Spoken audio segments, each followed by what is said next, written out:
Hello guys, welcome back to my channel. Manu রান্নার রেসিপিতে স্বাগত জানাই। খুব গরম পড়েছে, তাই আজকে বানালাম আম পোড়ার শরবত। আম পোড়ার শরবত বানানোর জন্য দুটো আমকে ভালো করে পুড়িয়ে নিয়েছি। পুড়িয়ে নিয়ে এর মধ্যে দিয়ে একটা মিক্সিং জারে দিয়ে দিলাম কিছুটা পুদিনা পাতা, 1 ইঞ্চি মতো আদার টুকরো, একটা কাঁচা লঙ্কা দিয়ে একটা সাইডে রাখলাম। আমগুলোকে ভালো করে ছাড়িয়ে নিয়েছি। এবার এর মধ্যে দিয়ে একসাথে একটা স্মুথ পেস্ট বানিয়ে নেব। আর দিয়ে দেবো দুটো আইসের টুকরো, দিয়ে ভালো করে ব্লেন্ড করে নেব।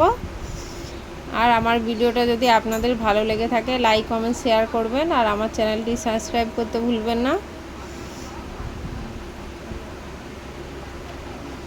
দেখুন, একটা খুব সুন্দর একটা পেস্ট বানিয়ে নিয়েছি।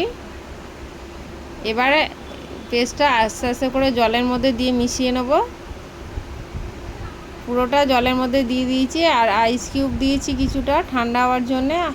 আর এখানে দুটো কেটে দেবো 2 প্যাকেট জলজিরা, যেটা দিলে খুব টেস্টি হয়।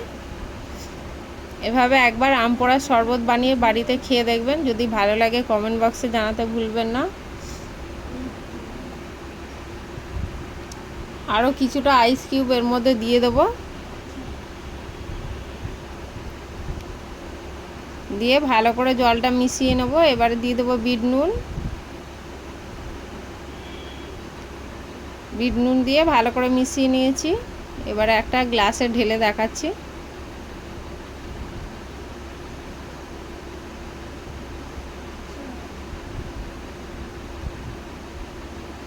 গরমকালে এই শরবতটা খাওয়া শরীরের পক্ষে অত্যন্ত উপকার। বাড়ির বাচ্চা থেকে বুড়ো সবাই খেতে পারবে।